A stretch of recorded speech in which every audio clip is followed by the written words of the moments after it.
এ রাজু, আর দুটো পরোটা হবে? হ্যাঁ বাবু, কেন হবে না? সব পরোটা তো আপনাদের জন্যই।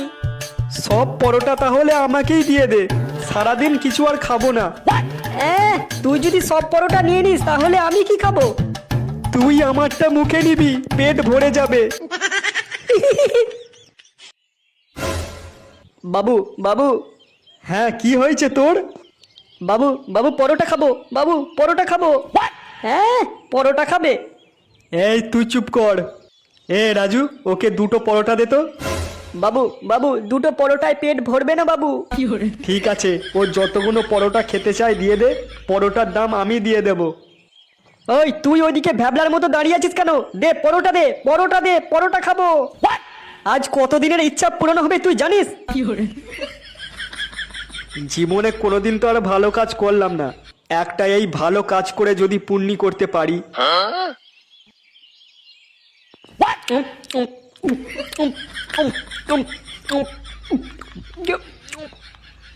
বাবু বাবু আর দুটো পরোটা। আর দুটো পরোটা খাবি নাকি? আর কত পরোটা খাবি তুই? বাবু বাবু এখনো আমার পেট ভরেনি। দোকানের সব পরোটা খেয়ে নিলি আর বলছিস পেট ভরেনি? এমন কানের গোড়ায় ঝাপড় মারবো না, ছটফটিয়ে মরে যাবি জানিস। ভিক্ষে করেও আর খেতে পারবি না। যত সব আমার কপালেই জোটে। হে রাজু, এই কত হয়েছে রে আমাদের? হ্যাঁ, আপনাদের মোট হয়েছে 1200 টাকা। এই খেয়েছে রে, 1200 টাকা কি করে হলো? দিন, টাকাটা দিন। খাতায় লিখে রাখ, কালকে দিয়ে দেবো। না বাবু, আমার দোকানে ধার বাকি চলে না, সবে নতুন দোকান খুলেছি। ধার বাকি চলে না মানে? তুই জানিস তোর দোকান আমি যখন তখন উঠিয়ে দিতে পারি? যেটা বলছি সেটা কর। নান্টুর নামে 1200 টাকা লিখে রাখ, কালকে নান্টু এসে দিয়ে দেবে। বাবু, এখানে আবার নান্টুকে? নান্টু এই ফুটোর বাপ। কালকে আমি নান্টুর হাত দিয়ে 1200 টাকা পাঠিয়ে দেবো, নিয়ে নিস।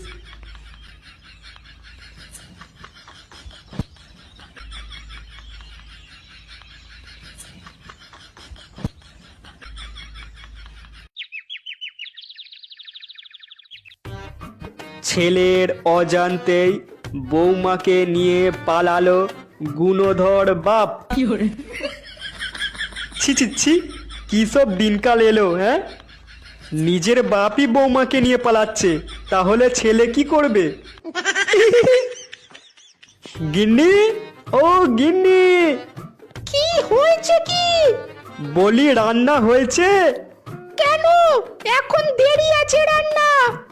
সেই কোন সকালে রান্নাঘরে ঢুকেছো, এখনো পর্যন্ত রান্নাটা হলো না। হ্যাঁ, আমার তো 10টা হাত, তাই রান্নাটা তাড়াতাড়ি হয়ে যাবে। অফিসে দেরি হয়ে গেলে বসের কাছে কথাটা কি তুমি শুনবে?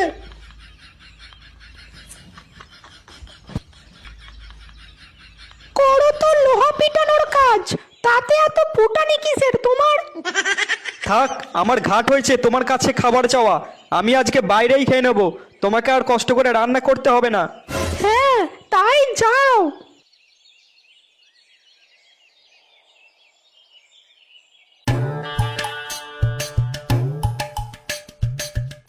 তিনটে পরোটা, একটা কাঁচা লঙ্কা, একটা পেঁয়াজ, একটা সেদ্ধ ডিম, মাত্র 30 টাকা। যাতায়াতের টিকিটও হবে না।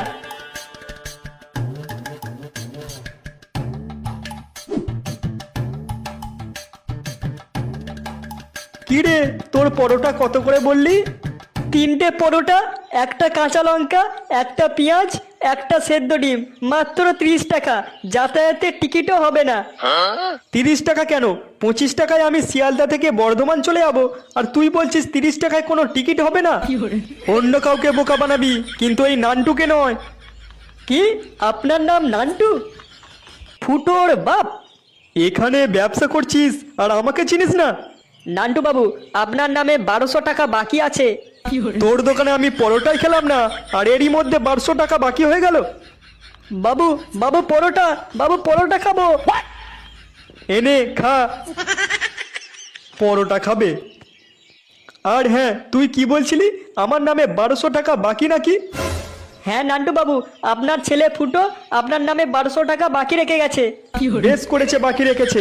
আমি ওই টাকা দেব না, তুই যা পারবি করে নে। না না নান্টু বাবু, আপনার সঙ্গে কিছু করতে পারি বলুন? আপনি শুধু এই এঁটো থালাগুলো একটু মেজে দেবেন। কি কি কি? আমি এঁটো থালা মাজবো? শেষে আমার কপালে এটা ছিল, লোকের এঁটো বাসন মাজবো আমি?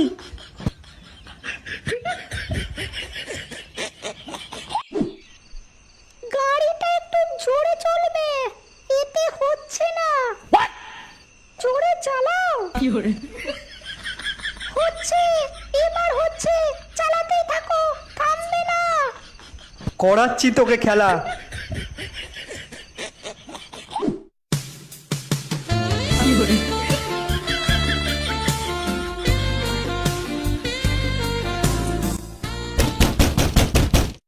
ফুটো, কিরে দরজা খুলবি না ভেঙে ঢুকবো? দরজা খোলাই আছে বাবা। খেলায় এত মত্ত হয়ে গেছো, দরজা বন্ধ করতে ভুলে গেছো দেখছি।